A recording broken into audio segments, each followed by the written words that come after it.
एक और बड़ी सांस्कृतिक गिरावट हमारे देश में आई है, वो हमारे गीत संगीत में। हमारा जो गीत संगीत है दुनिया में सबसे अद्भुत है।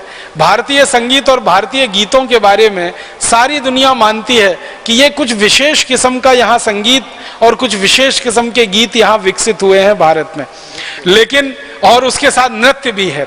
संगीत के 3 हिस्से हैं हमारे देश में, गायन है, वादन है, नृत्य है। तीनों ही विशेष हैं पूरी दुनिया में, और वो भी हमारी सभ्यता, हमारी संस्कृति, हमारी जलवायु, हमारे पर्यावरण, हमारे वातावरण आदि आदि को ध्यान में रखकर विकसित हुए।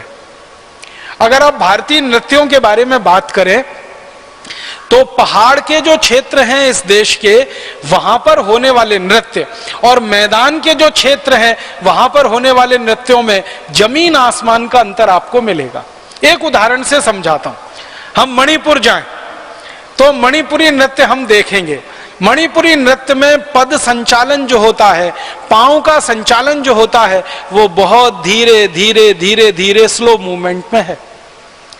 और हम अगर मैदान में आके कथक देखना शुरू करें तो पद संचालन उसमें बहुत तेज है, क्योंकि मैदानी इलाके में तेज पद संचालन पर नृत्य किया जाना बहुत आसान है, संभव है।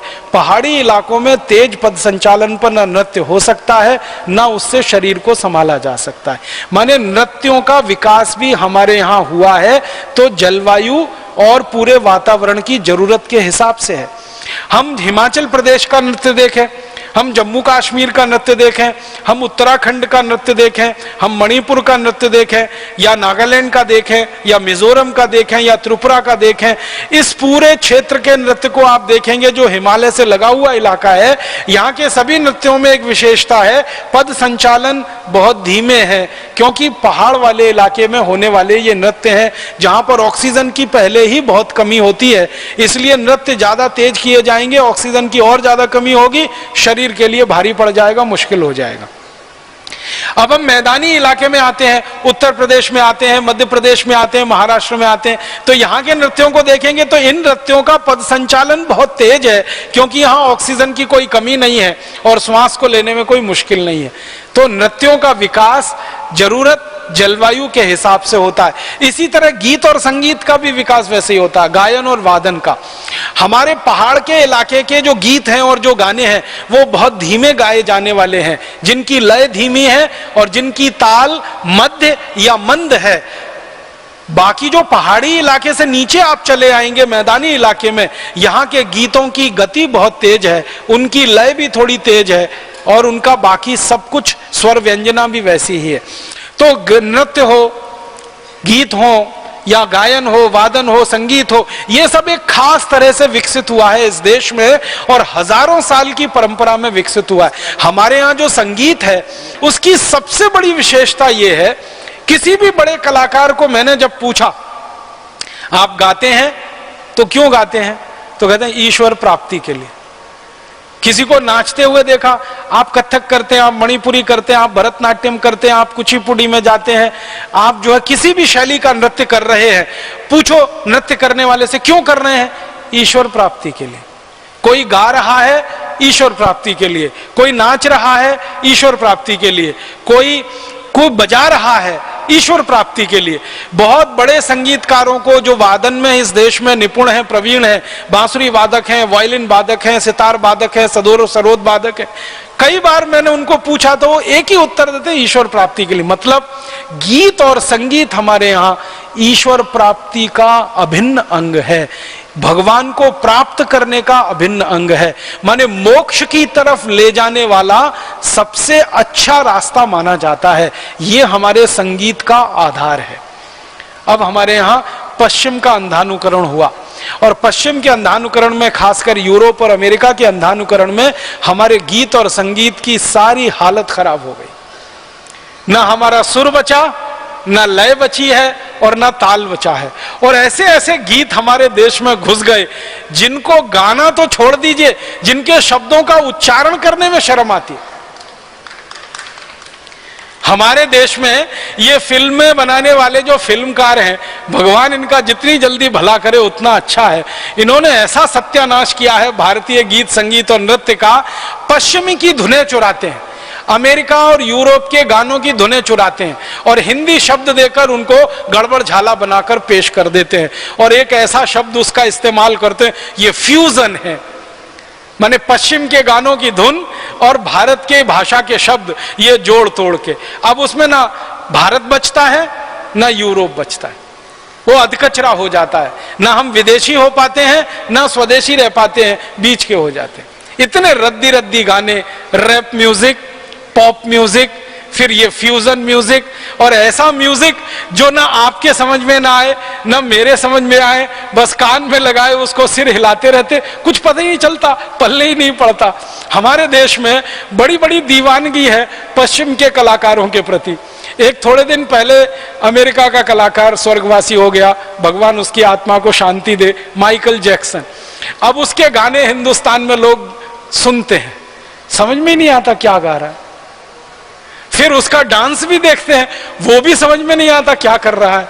कभी कभी तो लगता है कि सर्कस की एक्सरसाइज उसके डांस से अच्छी है, लेकिन लोग पागल हैं, परेशान हैं, दीवाने हैं। वो संगीत भी समझ में नहीं आता क्योंकि वो उनका संगीत है, उनकी जरूरत के हिसाब से उन्होंने बनाया और विकसित किया है। हमारा संगीत हमको समझ में आएगा, उनका उनको। लेकिन ये अंधानुकरण इतना जबरदस्त है कि जो कम उम्र के युवा हैं ना, 15-16 साल से लेके 20-25 साल के, अगर उनमें से कोई युवा माइकल जैक्सन को देखता और सुनता नहीं है तो वो पिछड़ा माना जाता है। वो 18th सेंचुरी का है और जो अगड़ा माना जाता है 21st सेंचुरी वाला, वो वही है जो माइकल जैक्सन को सुने, देखे और समझे, हालांकि पता कुछ भी न चले उसमें। तो ऐसी मूर्खतापूर्ण चीजें हमने हमारे संगीत में कर डाली है, नाश मार दिया है। इतने सुंदर सुंदर गीत इस देश में बने हैं और बहुत सुंदर सुंदर गीत इस देश में चले हैं और बहुत सुंदर सुंदर गीत लोगों के जहन में उतरे हुए हैं, वो सब भूल गए हैं। पश्चिम से आए हुए, अमेरिका यूरोप की नकल किए हुए गीतों को हमने जबरदस्ती गाना और दूसरों को बताना, ये हमारे देश में शुरू हो गया। मुझे सबसे ज्यादा दुख और अफसोस इस बात पे होता है कि भारत में संगीत जो है ना, हर एक काम में है। जीवन के हम जितने काम करते हैं बिना संगीत के हम नहीं करते। हमारे घरों में बचपन से हमने देखा और उच्च स्तर तक हर जगह संगीत दिखाई देता है, हर काम में, क्योंकि हम किसी काम को बोरियत नहीं मानते। हमारे यहाँ कोई भी काम बोरियत भरा नहीं है क्योंकि हर काम में संगीत जुड़ा हुआ है। बच्चे का जन्म हो तो एक खास तरह का गीत, खास तरह का संगीत गाया जाता है, बजाया जाता है, सभी जातियों में, सभी समूहों में। बच्चों का विवाह हो, युवा हो जाए तो खास तरह के गीत गाए जाते हैं, खास तरह का संगीत बजाया जाता है। फिर इसी तरह से जीवन के कोई भी काम हम करें, जैसे हम खेत में गेहूं बो रहे हैं, धान बो रहे हैं, मक्की डाल रहे हैं, बाजरी डाल रहे हैं, तो मैंने गांव में देखा है माताओं को खास तरह के गीत गाते हुए वो खेतों में बुआई का काम करती हैं और खास तरह के गीत गाते हुए कटाई की जाती है, खास तरह के गीत गाते हुए धान को घर में लाया जाता है, खास तरह के गीत गाते हुए उसको सहेजा जाता है, संवारा जाता है। माने हर काम हमारा गीत संगीत से जुड़ा हुआ है और खास तरह का, विशिष्ट तरह का है। पश्चिम में तो कुछ है नहीं ऐसा, यूरोप में तो कुछ ऐसा है नहीं, अमेरिका में तो कुछ ऐसा है नहीं। जीवन का हर काम संगीत के साथ किया जाए ये तो सवाल ही नहीं उठता, ये तो भारत में ही है। शायद इसलिए है कि भारत में किसी काम में बोरियत नहीं आनी चाहिए, वो काम बोझा नहीं लगना चाहिए, इसलिए गीत संगीत के साथ शुरू किया जाता है और खत्म किया जाता है। मैंने तो, मुझे बचपन का याद है, गांव में एक दूसरे का घर बनाने में एक दूसरे की मदद करने वाले लोग भी खास तरह के गीत और संगीत से ही करते रहते हैं। किसी के घर में छप्पर डालना है, किसी के घर का छप्पर उतारना है, किसी के घर में खपरेल डालनी है, किसी के घर की खपरेल बदलनी है, पूरा गांव इकट्ठा होता है, खास तरह के गीत गाए जाते हैं और ये सब काम होता चला जाता है। और भारत में ये गीत संगीत जो विकसित हुआ है, इसमें दो हिस्से रहे हैं। एक तो लोक व्यवहार में, जिसको हम लोक धुनों वाले गीत कहते हैं, लोक धुनों वाला संगीत कहते हैं, और एक शास्त्रीय पक्ष का है संगीत और गीत। ये शास्त्रीय पक्ष के जो संगीत और गीत के हिस्से हैं, इनमें राग हैं, रागनियां हैं, सैकड़ों किस्म के राग हैं, सैकड़ों किस्म की रागनियां हैं और लोग उनको समझते हैं, जानते हैं, सीखते हैं, सिखाते हैं, सालों साल उसमें जिंदगी लगा देते हैं। कई ऐसे भारत में संगीत के कलाकार रहे हैं, 40-40 साल, 50-50 साल सीखते रहे, और उनको पूछा जाता है कितना सीखा, कहते हैं बहुत थोड़ा सा सीखा, अभी बहुत सीखना बाकी है। माने संगीत का इतना विशाल महासागर जिस देश में रहा हो, सैकड़ों किस्म के राग, सैकड़ों किस्म की रागनियां, सैकड़ों किस्म की ताने, सैकड़ों किस्म की धुनें, या बल्कि कहें तो हजारों किस्म की धुनें, हजारों किस्म की ताने, हर स्थानीय जाति समूह की अपनी धुन। अगर आप किसी बांसुरी वादक अपने भाई से कहो पहाड़ी धुन सुनाओ तो बिल्कुल अलग है वो बांसुरी पर, और मैदानी धुन सुनाओ तो वो बिल्कुल अलग है बांसुरी पर। सितार पर उनको कहो कि पहाड़ी धुन सुनाओ तो अलग है, बांसुरी पर धुन सुनाओ तो बिल्कुल अलग है। तो जब पहाड़ी धुन अलग है, मैदानी धुन अलग है, और उन धुनों के नीचे वर्गीकरण इतने ज्यादा हैं, इतना विशेष किस्म का संगीत और गीत जिस देश में विकसित हुआ हो, वहां के लोग ले दे के वो माइकल जैक्सन पर नाचे गाए, या माइकल जैक्सन जैसा, बीथोवन, जॉर्ज जैसे संगीत पे नाचे गाए जो ना समझ में आता है, ना उसका ए पता है, ना जेड पता है, ना का पता है, ना खा पता है, बस हो रहा है तो कुछ हाथ पैर ऊपर नीचे कर लेना है, किसी तरह शरीर को इधर उधर हिला लेना है। वहां हम जाकर फंस गए हैं। ये हमारे गीत संगीत का बहुत जबरदस्त सांस्कृतिक अधःपतन है। हमारे बच्चों को बचपन से शिक्षा में जो संगीत पहले शामिल होता रहा, गुरुकुलों की जो शिक्षा पद्धति इस देश में रही है, उसकी सबसे बड़ी विशेषता रही है कि गुरुकुलों में बच्चों को बचपन से पहली कक्षा में दो ही चीजें सिखाई जाती थी, गणित और संगीत। संगीत और गणित बच्चे इस देश में बचपन से सीखा करते थे, पहली कक्षा से। तो जब आप संगीत के साथ चीजें सीखेंगे तो आपको कोई चीज बोझल होने वाली नहीं है, तो जीवन में आनंद ही आनंद आपको मिले। तो भारत में हर काम करते हुए जो आनंद की अनुभूति होती रही है, उसका एक बड़ा आधार रहा है हमारा संगीत, हमारे गीत। लेकिन अब वो धीरे धीरे खत्म हो रहे हैं, और उनको खत्म होने में या खत्म कराने में फिल्मों को बनाने वालों की सबसे बड़ी भूमिका है। हमारा देश का जो लोक जीवन का संगीत है, लोक जीवन के जो गीत हैं, वो फिल्म वालों ने उनका बहुत नाश किया है। एक जमाना था जब 1960 के पहले, 1970 के पहले की फिल्में बनती थी, तो लोक जीवन के गीत और संगीत दोनों उनमें रहता था।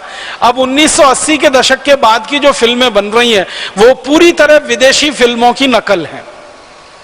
और अभी तो इतना बुरा हाल है हमारे देश में कि विदेशी फिल्म की पूरी कहानी चुरा लेते हैं, बस हिंदी भाषांतरित करके उसकी फिल्म बना के बाजार में डाल देते हैं। इतना बुरा हाल है। इस देश के जितने भी फिल्म निर्माता निर्देशक हैं, उनमें 2, 4, 6, 10 को छोड़ दिया जाए तो बाकी सब नकल करने में लगे हुए हैं। हॉलीवुड की फिल्मों की नकल करते हैं और मुंबई में उनको रिलीज करा लेते हैं।